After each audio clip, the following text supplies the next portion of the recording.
In just 3 decades, the world has done a complete 180. We're going to explore how we went from this moment of, ultimate triumph for democracy to an era of global shockwaves, and all in what is, historically speaking, the blink of an eye. I mean, this right here really captures the whiplash, doesn't it? In 1989, you have the world celebrating the fall of the Berlin Wall, this massive symbol for the triumph of democracy. Then you fast forward less than 30 years, and a far-right party enters Germany's parliament for the first time in decades. So the central mystery we're diving into is this: how did the world change so dramatically, so fast? To really understand today, we have to start back in 1989. It was a year just defined by this incredible, world-changing sense of optimism. After the Berlin Wall fell, it really did feel like there was this unstoppable momentum building. The collapse of Soviet control in Eastern Europe, well, it wasn't just some geopolitical shift. It was seen as a victory for a whole set of ideas about freedom and people governing themselves. Now, what's so interesting is how this idea, famously put into words by political scientist Francis Fukuyama, just captured the moment perfectly. He wasn't suggesting that events would stop happening, of course.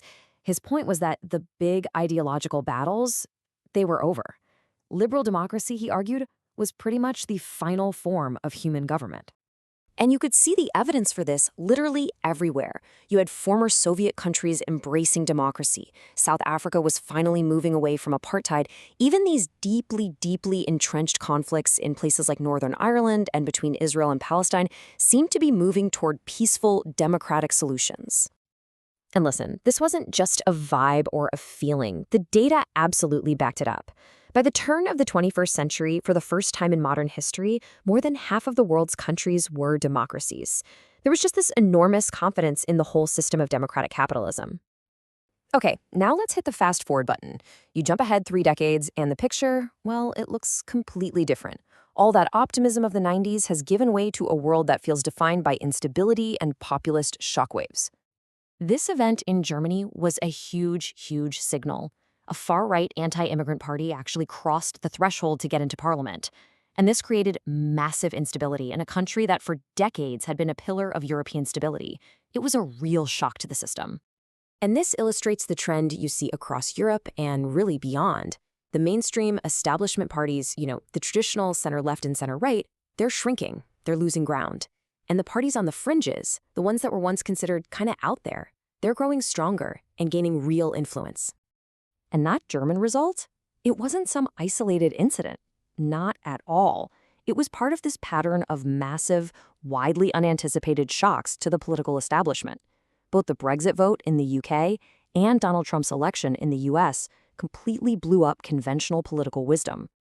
And this pattern just kept repeating itself. You could look at Austria, Belgium, Italy, heck, even a country like Sweden, which was long seen as this bastion of stable social democracy, saw the rise of anti-establishment, far-right parties.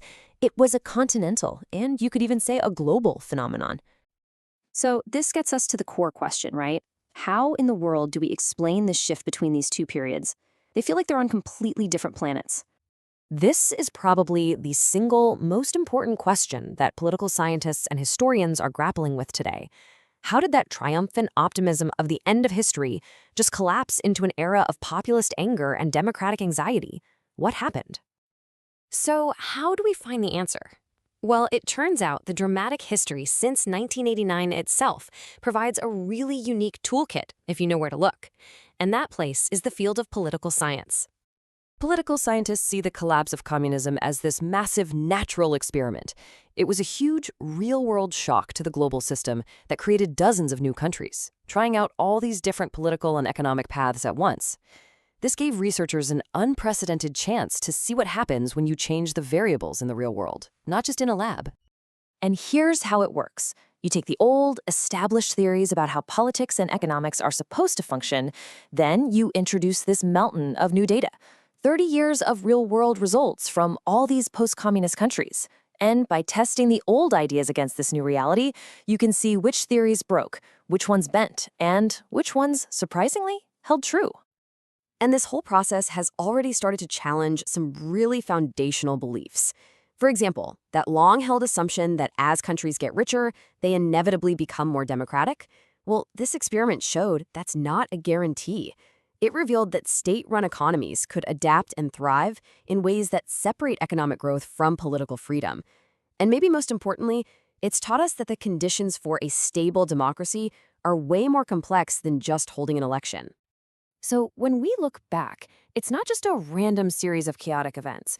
If we view our recent history as this massive, ongoing experiment, it actually gives us the key to understanding our present. It provides a framework for analyzing the data of the last 3 decades to answer the most important questions we face about power, about politics, and about the future of democracy itself.